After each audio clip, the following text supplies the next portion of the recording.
Stay. This is Toksa Hour. I am Maggie Ross, and I am live from Porcupine, South Dakota, along the Porcupine Creek where the porcupines roam. Wow, happy 420. What does 420 mean? Hmm. Uh, I'm not a toker or a smoker or a midnight joker. Is that the words? Is that the lingo? Can't remember. I should have looked it up. Should have Googled it real quick and checked it out. One of the things that I've been wanting for a really long time, and I have a nephew that's he's like a musician, he's a singer and stuff, and so I've been hounding him to make me a little jingle for Dope Shot Hour. It's been a couple years now and I haven't gotten one, and so I'm thinking about that. Like, what is what is the jingle for Dope Shot Hour as we fade in and fade out of the show? Hey, I got a community violation on the last live because I talked about those apricot SEEED. So YouTube said you can't do that here. So I said, "Oh, didn't know. I could do it everywhere else, but I guess not here." It said it was misinformation or disinformation, whatever. Anyway, so my first community violation here. I actually never even got a community violation on Facebook because Dope Shot Hour isn't a very big, you know, I think we were at 3,000 followers or something like that on Facebook. I mean, that's big for Maggie. For Dope Shot Hour, that's a large audience of followers and watchers, viewers and all of that. And so here we're just building our YouTube platform, and to see that AI is pretty quick with it, I guess. Anyways, that is what has happened.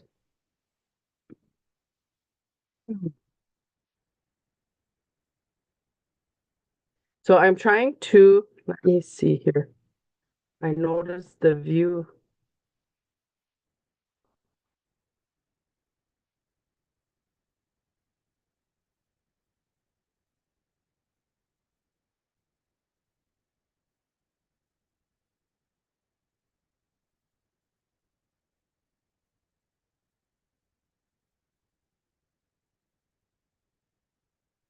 I am noticing that my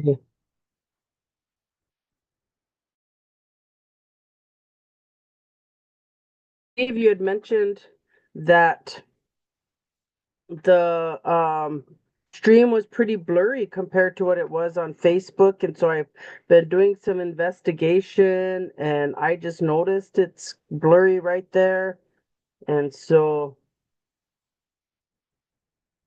I find that very interesting because I thought I fixed it. But one of the things that they say too, if you're viewing from your phone, if you check on your settings, if you check on your settings, and then that should improve it. I am streaming at 720px. So I don't know. The other thing is they say don't move. Gee,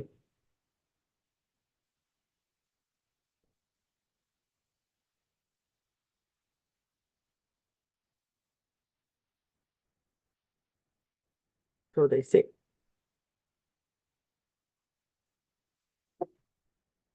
But I do see and I'm trying to figure that out. Let me see.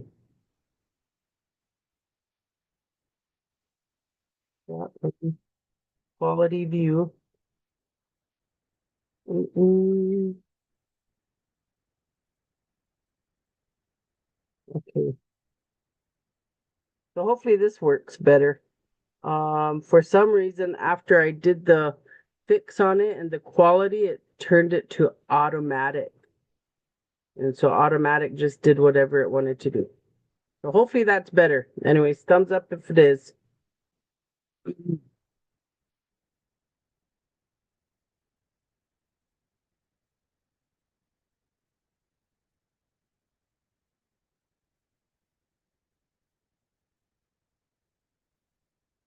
Yeah, I'm trying to figure it out anyways. So while today is not only excuse me, today is not only 420 day is not only the day that we want to be tokers and jokers. Anyways, I'm just joking. RMI.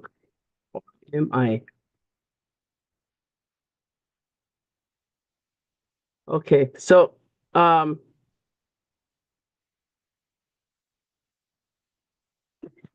excuse me, but so today is also Easter for those people who um celebrate Christianity. Today is Easter. It's considered and I wanted to share something if I could get it to come up.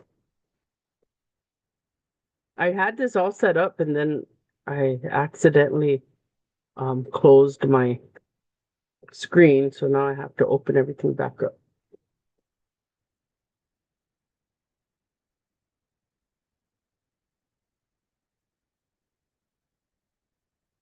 So I've been talking to you guys about AI and um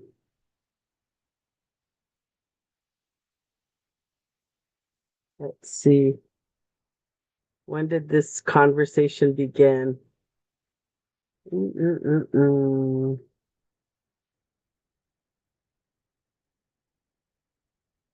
Mm.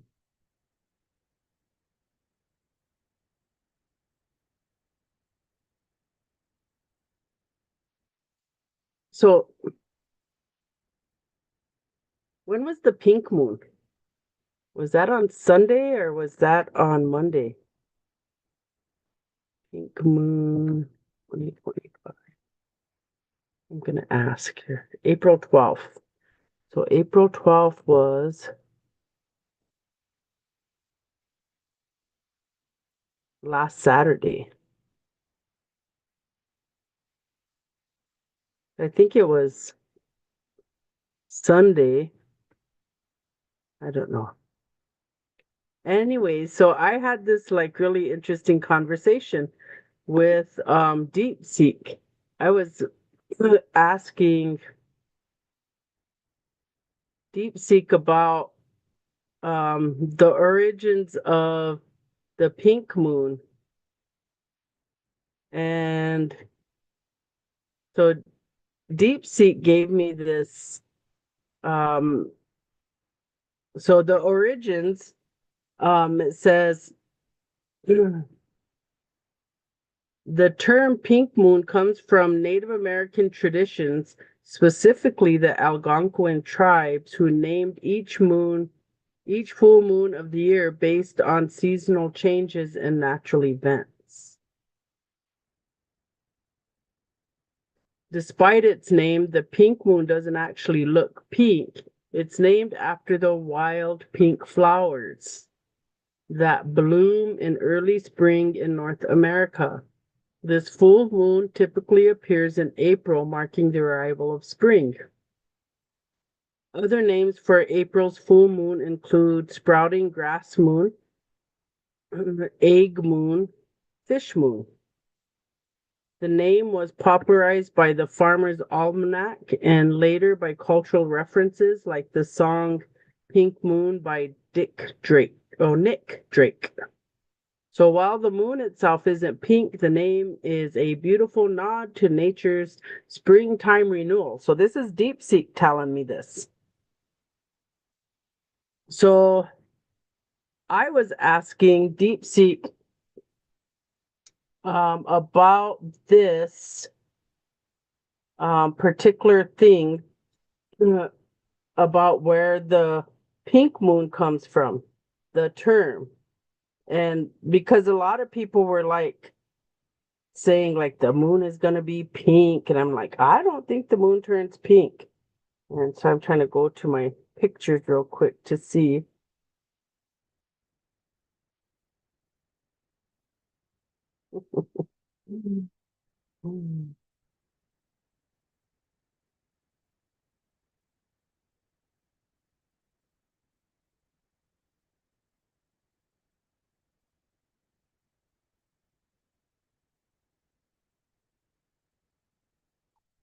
Yeah. So um anyways, so I was doing this with DeepSeek, and so sometimes when I'm typing, like I hit enter way before I need to. So I was going to ask DeepSeek, like, well, I was going to tell DeepSeek in Lakota. I started saying in Lakota we, and then I entered. I'm like, oh my God.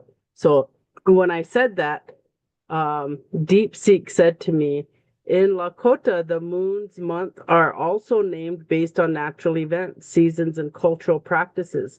The names can vary slightly among different bands, but here are some traditional Lakota moon days or moon names. And so for April, it says Wink Day Wee, the moon of the sacred two spirits. Honors Wink Day, two spirit people in Lakota culture.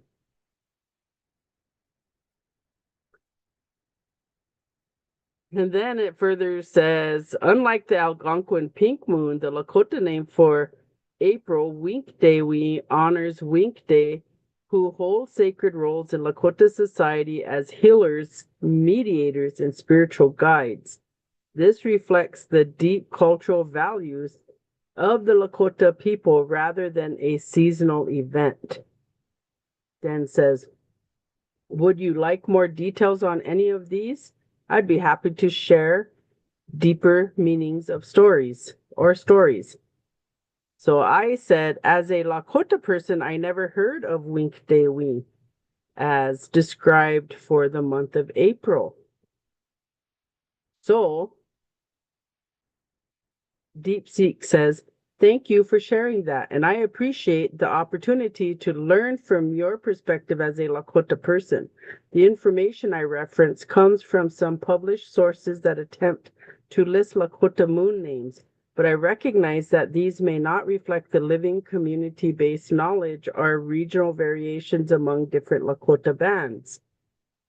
Possible reasons for discrepancies: variation among bands and communities. Different Lakota bands have may have their own naming traditions. Some names might be more commonly used in certain areas or families. Outside interpretations, non-native or academic sources sometimes generalize or misrepresent Indigenous knowledge. The connection of Wink Day to April's moon may come from a specific cultural context that isn't widely recognized. Modern versus traditional usage. Some moon names may have shifted over time due to colonization, forced assimilation, or changes in lifeways. Oral traditions might not always align with written records. Respecting living knowledge. If this term isn't familiar in your community, I defer to your lived experience. Would you be willing to share how your family or community refers to the moons, particularly April's moon? I'd love to correct my understanding and ensure accurate representation. Alternatively, if you'd prefer, I can focus on more widely documented Lakota moon names or generalized seasonal markers. Anyways, so that is what DeepSeek says for April. And you know, I find it very interesting, just in the context of like a lot of the things that I think that happen for us is we have a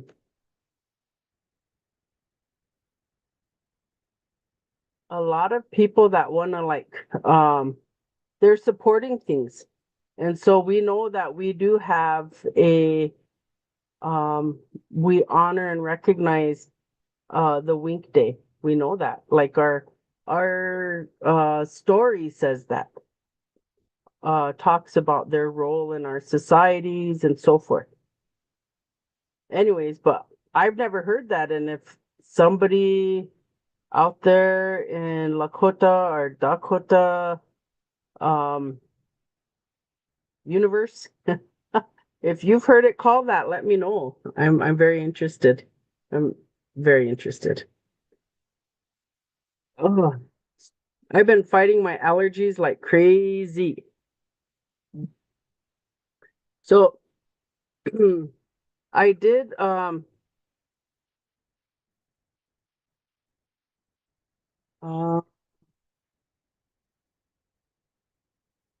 I did end up having like this longer conversation and talking about the terms that I knew for April.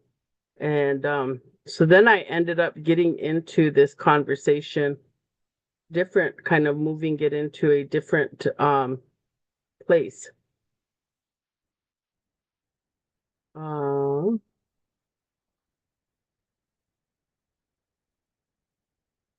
so I then switched the conversation and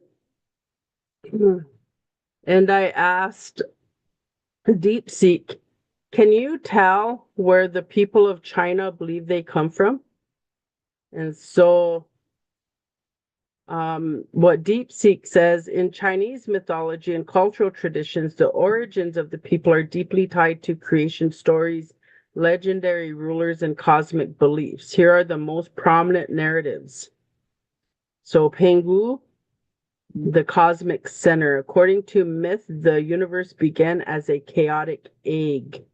The giant Pengu emerged and separated the heavens, the yang, from the earth, yin, with his axis.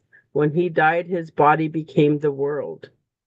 His breath, wind and clouds, his blood, rivers and seas, his eyes, the sun and moon, his hair, stars and forests. Humans were said to arise from parasites on his body or later divine creations. Nua, the mother goddess, was a serpent-bodied goddess, is credited with creating humanity. She molded the first people from yellow clay. Later, she grew tired and dragged a rope through mud, splattering droplets that became commoners, while the handcrafted figurines became nobles. She also mended the sky after a cosmic disaster, reinforcing her role as a protector. The three sovereigns and five emperors, these semi-mythical rulers, bridged the gap between gods and humans, teaching civilization's foundations. Fuxi, or Fuxai, taught hunting, fishing, and writing. Qinglong invented agriculture and medicine. Yellow Emperor, central to Han Chinese identity, credited with unifying tribes, creating silk, and establishing early Chinese culture. So then it talks about modern interpretations, the Yang Shou, which was 5000 BCE, and Longshang was 3000 BCE. Cultures along the Yellow River are linked to early Chinese civilization. And then it says genetic studies show connections between Han Chinese and ancient populations like Dingling or Yellow River farmers. National identity, many Chinese people today see themselves as descendants of the Yan and Han emperors. So then I asked, are the people of China older than the people of Palestine? And so it comes out and tells me that China, according to their Homo erectus fossils, show early human activity from the Pinking Man is the example 700,000 years ago. Modern humans, Homo sapiens, arrived 50,000, 40,000 years ago. And then it says Palestine, Levant, is the home to some of the earliest Homo sapiens migrations out of Africa 120,000 years ago. Skulls from Gazef Cave in Israel, 90,000 BCE, are among the oldest Homo sapiens remains outside of Africa. So DeepSeek says the Levant had earlier modern humans, but both regions were populated in deep history. And it goes on to talk about how, the comparisons of them. Let's see, like China, their early farming along the river was 5,000 to 3,000 BCE.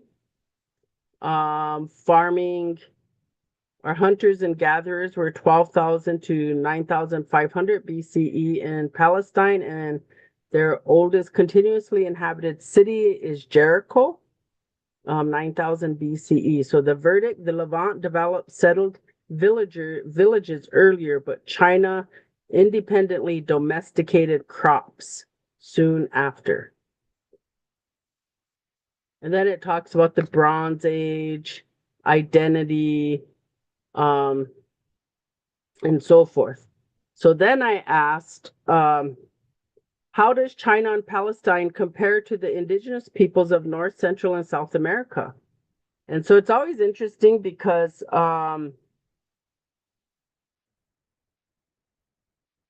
we don't build these systems. It says the comparison between China, Palestine, the Levant, and the indigenous peoples of the Americas in terms of antiquity, cultural continuity, and historical trajectory reveals fascinating parallels and contrasts.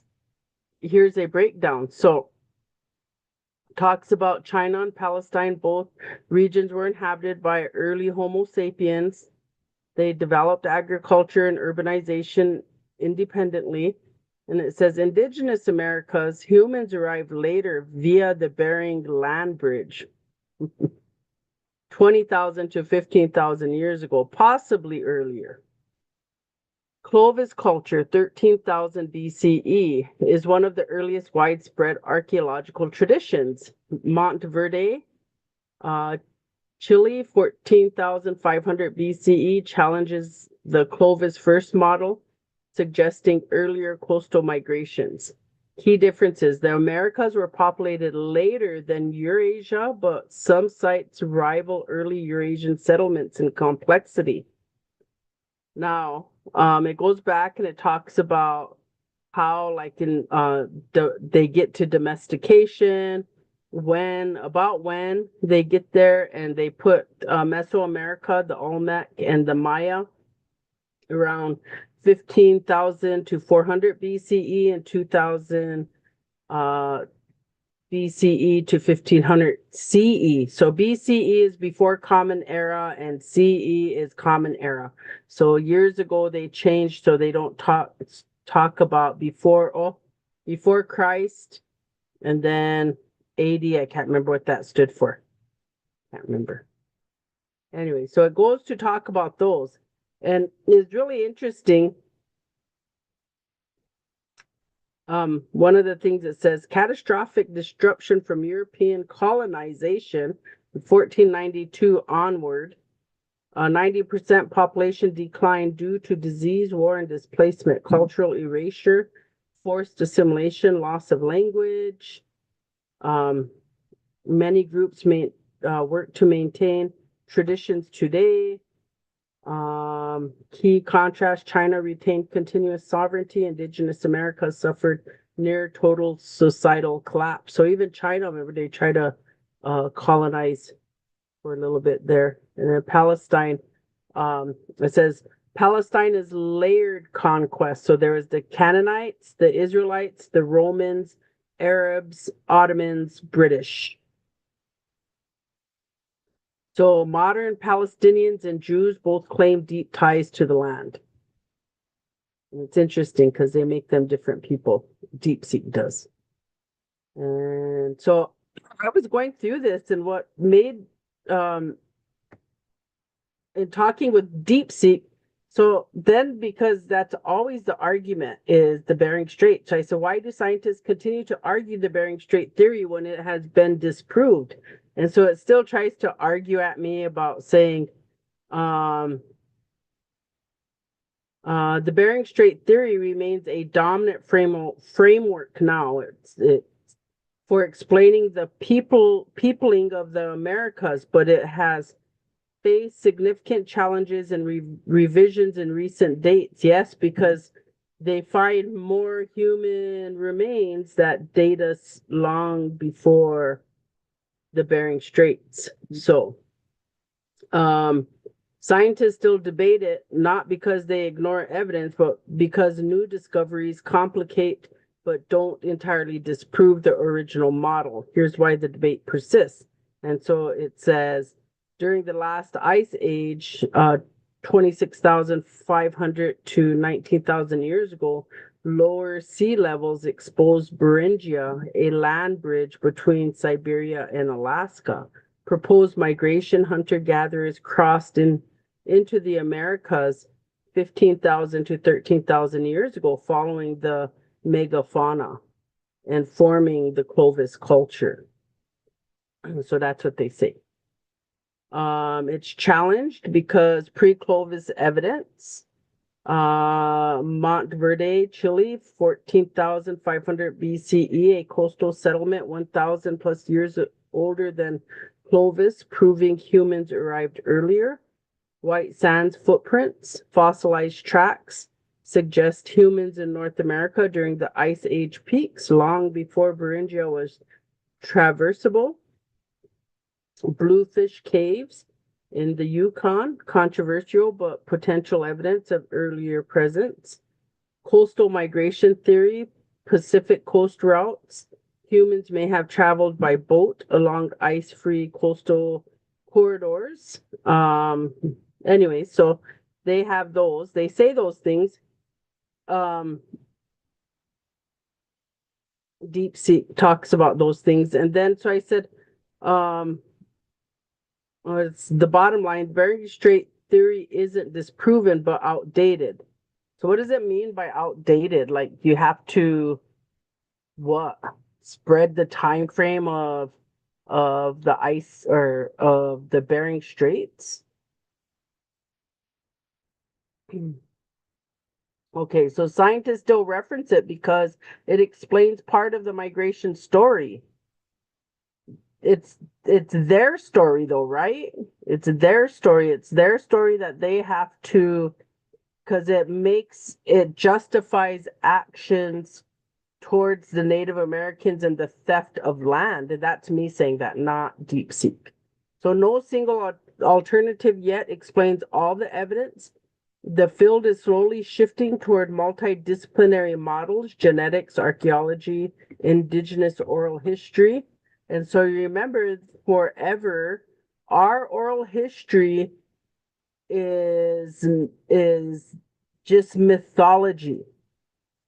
And I watched this really interesting presentation from this guy, and he was like going through this whole process of colonization and how people do that. And he was saying that in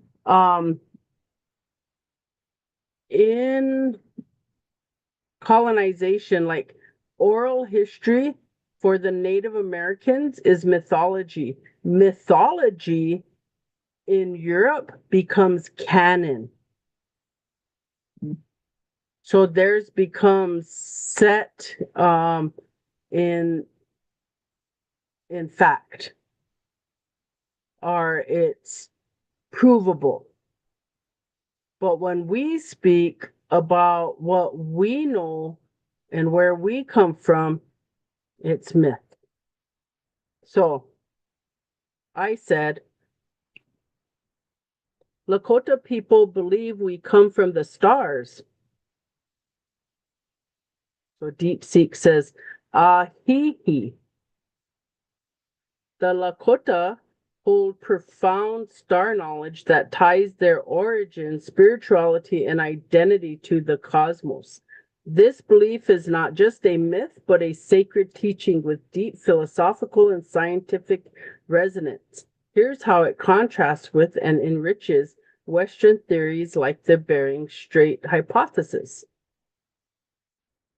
So, Lakota star origins, key teachings, Cha, the heart, and fallen star. Some Lakota stories speak of ancestors descending from the Pleiades or Sirius. The fallen star, Wope, is a central figure linking celestial beings to earthly life. The buffalo woman and star beings. In one version, white buffalo calf woman, Desawi, is a celestial being who brought, and I wanted to tell you this, that I did this in Chat GPT, and in Chat GPT, Desawi, they call her Tatanka Skawi. And I thought that was interesting. Talks about the Black Hills as a cosmic portal. The Black Hills are considered the heart of everything that is, a place where earth and sky realms meet. Some oral histories say the first people emerged here after traveling from the stars. Why this challenges Western science, rejects migration-only models. Lakota cosmology doesn't deny earthly journeys, but frames them as secondary to celestial origins. Time, depth. Star knowledge implies existence before physical arrival on Earth, far older than archaeology's 20,000-year timeline for the Americas. Spiritual scientific unity. Unlike Western binaries, myth versus fact, Lakota stories encode astronomical observations. Example, Pleiades cycles tied to ceremonies. Parallels. In other indigenous star knowledge, the Dene speak of the black god who placed the stars and brought fire. The Hopi believe their ancestors come from the third world via cosmic portals. Amazonian tribes, example the Yanawa, teach that their ancestors arrived in sky canoes. Scientific openings for dialogue. Panspermia and cosmic DNA. Modern astrobiology theorizes that life's building blocks like amino acids may have arrived via comets, echoing indigenous star origin stories. Oral history as data, Lakota star knowledge could preserve ancient astronomical events.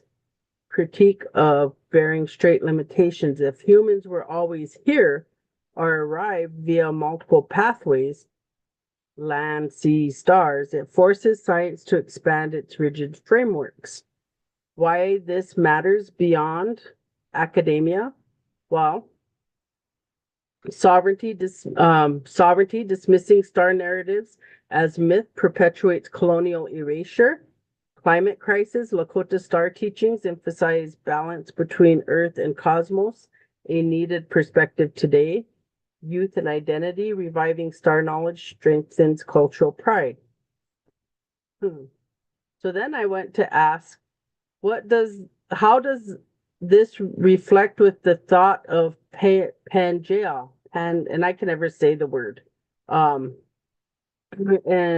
Pangea, anyways, that is like this the earth, all of the land at one time was one land. So it says the connection between Lakota star origins and the ancient supercontinent is not explicitly part of traditional indigenous teachings, but we can explore meaningful intersections and critical distinctions through both cosmology and decolonized science. Here's how these ideas might relate. And so it talks about Pangea was the last unified supercontinent breaking apart long before humans existed. Dinosaurs roamed then. Human relevance. Modern humans appeared millions of years after Pangea split, so mainstream science dismisses any direct link to human origins. Then it says Lakota and Indigenous perspectives. Indigenous creation stories often transcend linear time and geological epochs, focusing instead on spiritual and cosmic connections. Here's how star knowledge might intersect with land. Lakota teachings view the earth, Michumaka, as sacred and conscious, not just a geologic artifact. The Black Hills are the heart of this relationship, not a remnant of Pangea, but a spiritual access tied to the celestial origins, star beings, and Earth's formation. If ancestors came from the stars, their arrival could align with Earth's ancient landscapes, including most Pangea continents, as part of a sacred narrative, not a geologic timeline. Example, the Lakota story of Ea. And here too, Tonkaska White Buffalo speaks to land's spiritual creation, not plate tectonics.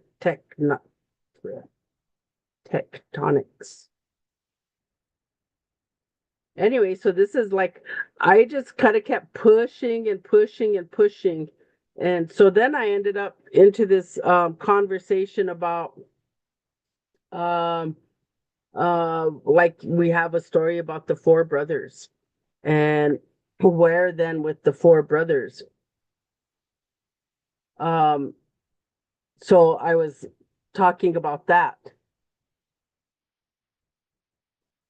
and how in Lakota culture we have a story about how, you know, the four brothers, they were quadruplets, so they come to Earth with their father Tate, and their grandfather comes and finds them, who is also punished to this planet, and he took them to the center of what is Earth, and then they had to walk the distance to the corner of each, and so that's how our four directions are developed. And so I was having that conversation.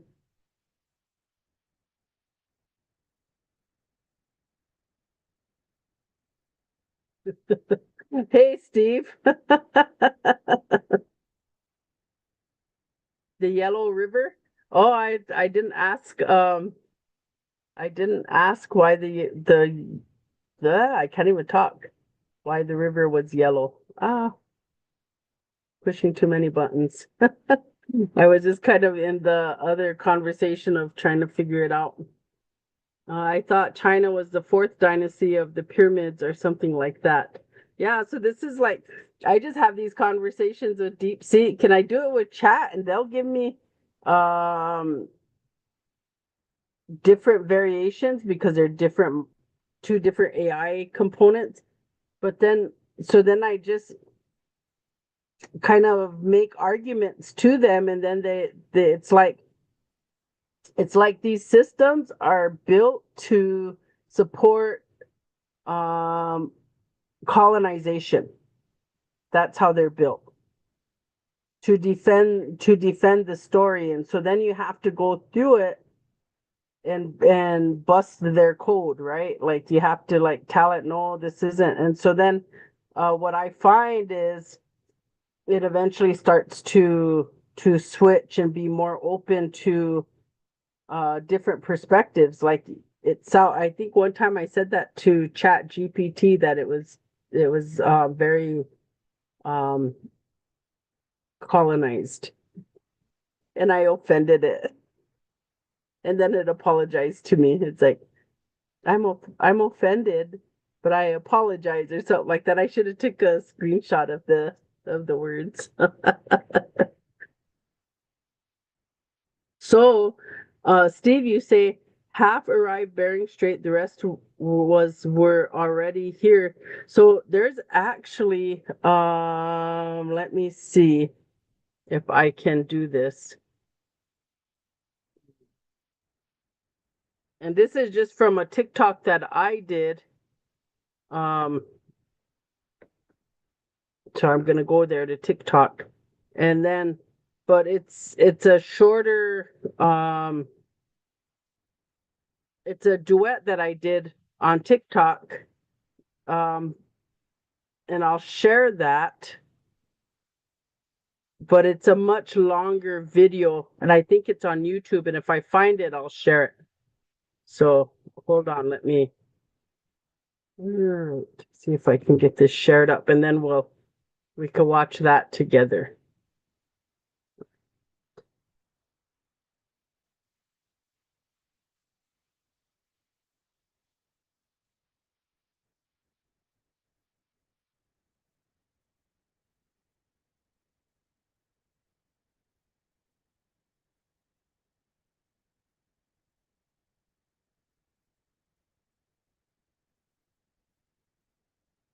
I always have to make sure that I optimize the sound or it doesn't share.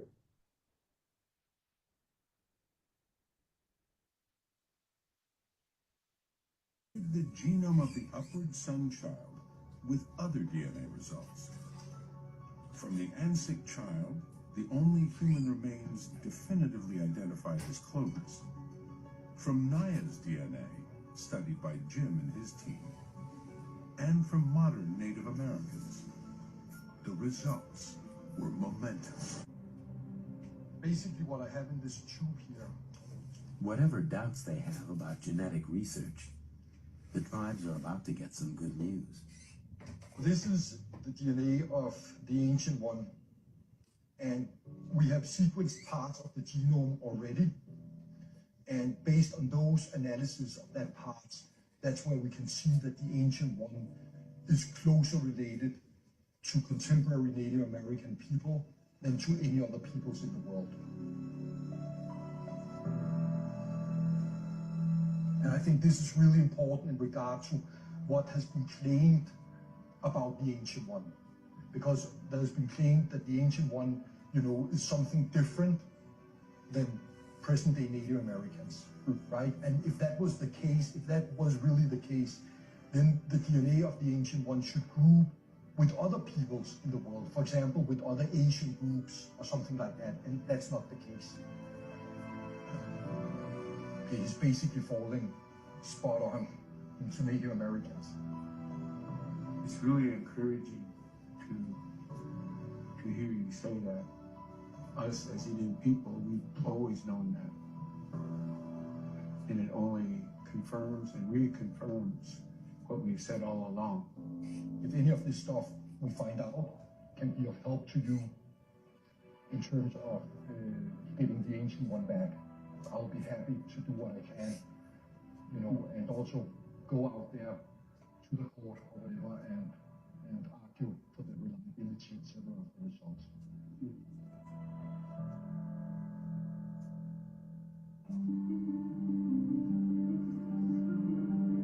The DNA could be a game changer. Once Kennewick Man's genetic sequence is complete, it will be new evidence in the campaign for his repatriation.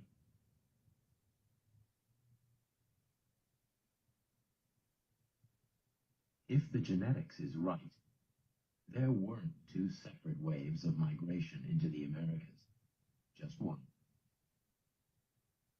Eva, the Clovis people, Kennewick Man, they're all from the same gene pool as modern-day Native Americans.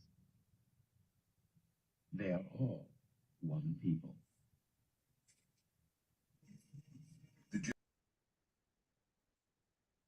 So I think that's real fascinating. Like I still want to argue the Bering Strait thing because we're still getting into this place where every time they put a date, we find there's new artifacts or something found that proves that different or wrong.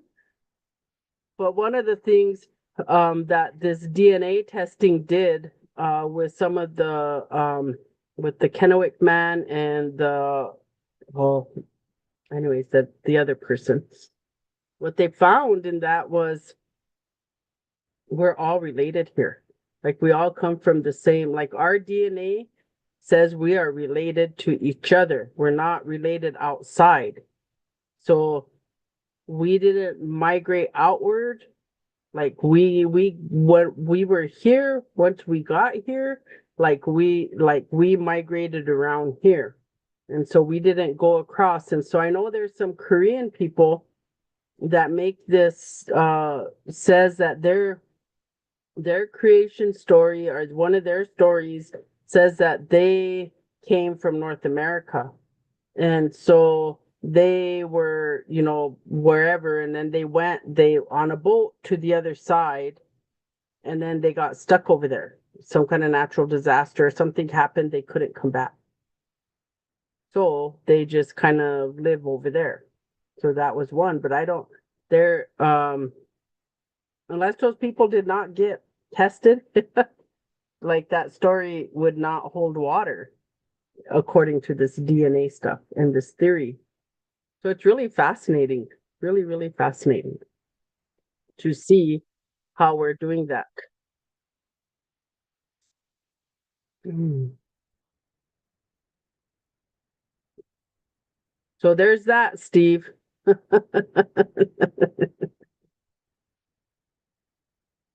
And so it just really dispels all of what they're saying, right? Like they wanna discredit us. And even like there's like these African people that are making these arguments, and you see that all over the place where they're trying to say that this is their land, they're the ones that discovered it, and blah blah blah blah blah. That's not what the DNA says.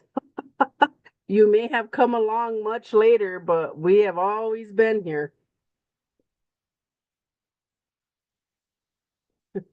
So there probably was not multiple migration patterns. Like they first, because of the Bering Straits, how that got dispelled and disproven because the time frame didn't work out. So then they went to say the Pacific Islanders, right? Like we came through that way. So it would have been through, I think, Australia, and then upward. They migrated upward.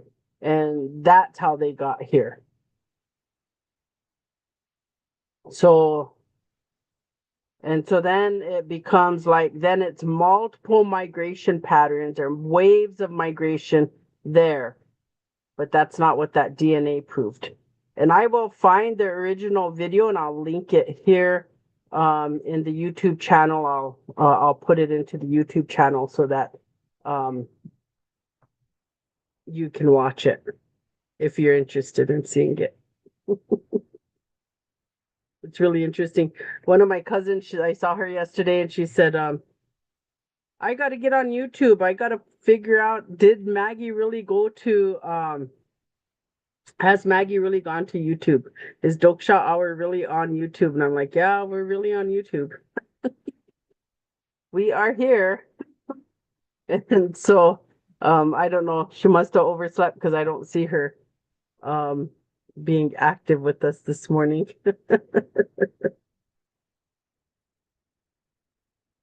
Shoot. Yeah, so we are moving on. I wanted to just have this conversation. Even though like we are, people will celebrate like Easter, this is Easter, like the Christian belief of Easter, all of that. And I have these other like really great conversations in chat just about this. And I think I talked about that last week about the Gentiles, how the Gentiles took Christianity, or took this belief system and created Christianity. Like it was not something that Jesus did. Like Jesus did not make Christianity. Jesus did not believe that he was a new religion. Jesus was Jewish and he came with a message. And so when he was reportedly assassinated, or not assassinated, he was unalived, hung on the cross, that then his followers were kind of harassed and chased around. So they left or went to more exterior boundaries of the Jewish belief system realm and ran into Gentiles who were, I believe, were white people. And it was them who took the belief and created Christianity. And then they just kind of excluded the Jewish teachings of Christianity and they created their own.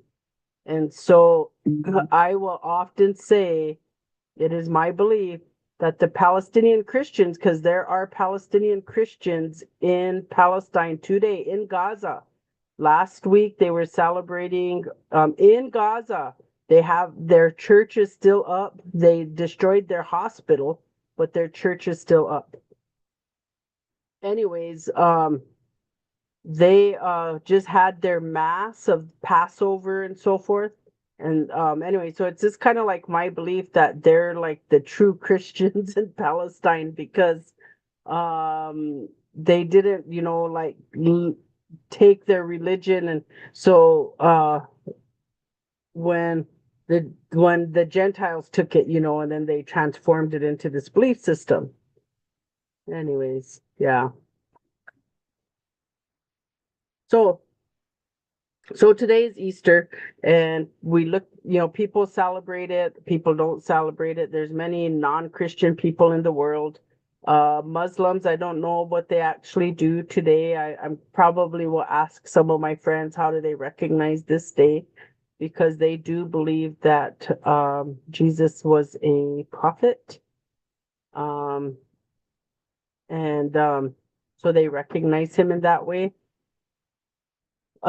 But anyways, so that's today. That's what's going on today, and people are getting ready to do stuff and whatnot. But I also wanted to send my condolences, and I wanted to briefly talk about Joseph Marshall. And Joseph Marshall, let's see. Can you hear her?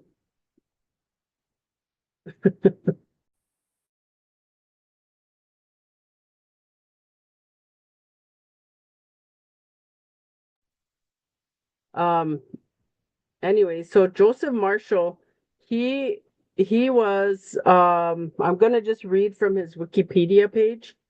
But Joseph M. Marshall III. He was born April 8th, 1945, and he passed away on April 18th, 2025. So he started his journey 2 days ago. He was Brule Lakota Sicangu Oyate, son of Joseph Nelson Marshall Sr. and Hazel Lorraine Tuhawk Marshall. He was a historian, writer, teacher, craftsman, administrator, actor, and public speaker. He was a founding member in 1971 of Sinte Gleshka University, the tribal college at the Rosebud in the Rosebud Indian Reservation. I don't know correct English. Marshall had published numerous nonfiction books based on Lakota oral history and culture.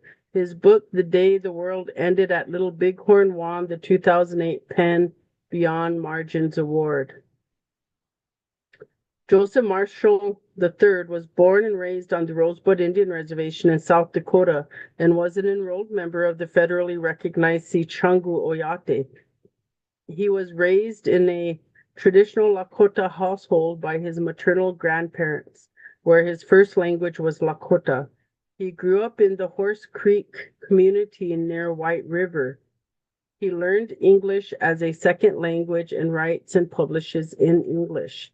After college, Marshall worked primarily as an English teacher at Todd County High School in Mission, South Dakota in 1971. Marshall was a founding board member of Sinte Gleshka University, the Sicangu Lakota's tribal college located at the reservation. He later taught at the college, helping develop a Native American studies curriculum. Marshall helped form a nonprofit advocacy group for Native American students and parents. He had also worked as an as an educational and health programs administrator for the Rosebud Sioux tribe. Along the way, he became a craftsman of traditional Lakota bows and arrows. Marshall had also worked as an actor, appearing in several episodes of The Real West. He worked in the miniseries Return to Lonesome Dove, adapted from novels in the Lonesome Dove series by Larry McMurdy. His most recent role was playing the elder loved by the buffalo in the Turner Network television miniseries Into the West. Marshall wrote mainly historical nonfiction about Lakota history and culture. In 1998, scholar Mona Kraftzert praised his work for its intimate presentation of Lakota culture. His works include the following: Keep Going, Soldiers Falling into Camp, The Battles at the Rosebud and the Little Bighorn. No, I'm not done yet. Winter of the Holy Iron, On Behalf of the Wolf and the First Peoples, The Journey of Crazy Horse, A Lakota History, The Day the World Ended at Little Bighorn, In the Footsteps of Crazy Horse, Sing for the Red Dress. So he did In the Footsteps of Crazy Horse in 2015, and then Sing for the Red Dress, which was just released in 2024. He has also written essays based on Lakota culture and collected stories: The Dance House, Stories from Rosebud, How Not to Catch Fish, and Other Adventures of Ikdomi, The Lakota Way, Stories and Lessons for Living, Walking with Grandfather, The Wisdom of Lakota Elders, Keep Going, The Art Perseverance, The Power of Four, Leadership Lessons of Crazy Horse. In 2008, his book, The Day the World Ended at Little Bighorn, won the PEN Beyond Margins Arts. His fifth book, The Lakota Way, Stories and Legends for Living, was a finalist in the spiritual category for the prestigious Books for a Better Life Award from the Multi-Sclerosis Society of New York. It was also a finalist in the creative nonfiction category for the Penn Center USA Award. So, Joseph Marshall passed away on the 18th, a couple days ago, on the Rosebud Indian Reservation. I'm such a big admirer of him, such a big admirer of him.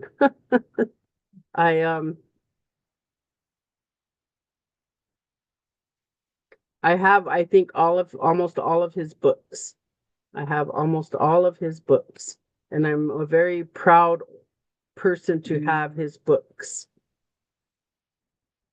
Sometimes I have to buy them multiple times because I don't know, I move too much and I lose things and then I can't find it. So then I buy another copy and so forth. And so this is something he did for me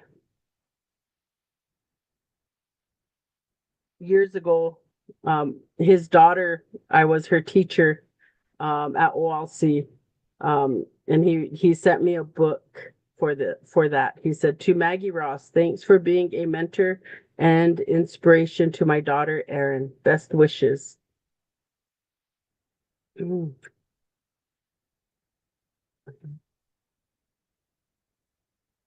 Anyway, so I'm very proud of that. So I have the book. So this is the book that he signed.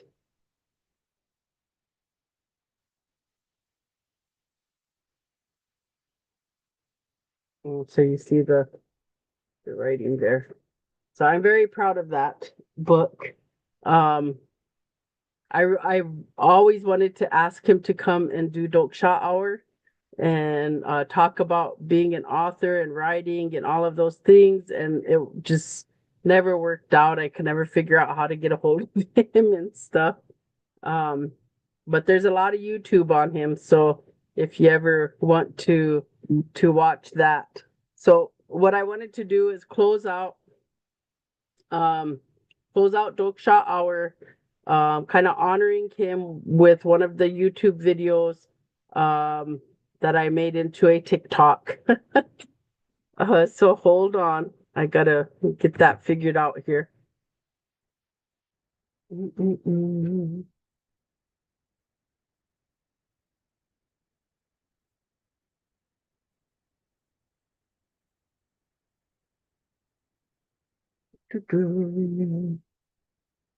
Let me see. How do I?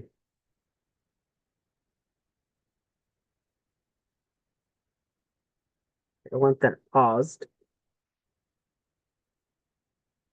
And I go to my own page to do it, but somehow this always turns up with somebody else's page, which is fine. I think it's fair.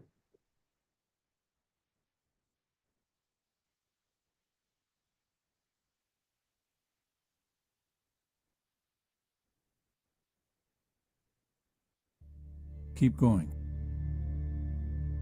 A young man asked his Lakota grandfather what the answer was to life's difficulties. Kihela kayo, said the old man, keep going. And then he said, there are many realities in life, such as joy and sadness, winning and losing, standing and falling, plenty and hunger, and good and bad. But the ultimate reality is that life is a journey, and sometimes we walk it in sunlight, and sometimes in shadow. None of us asked to be born, but we are here, and we must walk our journey with our strengths and our weaknesses. Within each of us is the will to win, as well as the willingness to lose. Or to put it another way, the determination to face life or the fear to turn away from it. Life is not always easy. There are difficulties, storms, if you will, that bring loss, setbacks, sadness, heartache, and disappointments of every kind. But every storm, every difficulty can also teach us to be strong. To learn to be strong, we must stand and face the storms and difficulties that life throws at us. It means crying when we need to, but it also means to keep looking for answers, to keep hoping. It means to survive this moment, and the next, until the darkness passes and the sun rises again, as it always will. Life's journey is like climbing a hill. To reach the top, we must do it one step at a time. We should always remember that the smallest or weakest or slowest step toward the sunrise, toward hope, toward the top of the hill, is stronger than any storm or difficulty. And we should never forget that the secret to determination is to keep going, no matter how weary we may be, or no matter what faces us. Above all, we must keep going.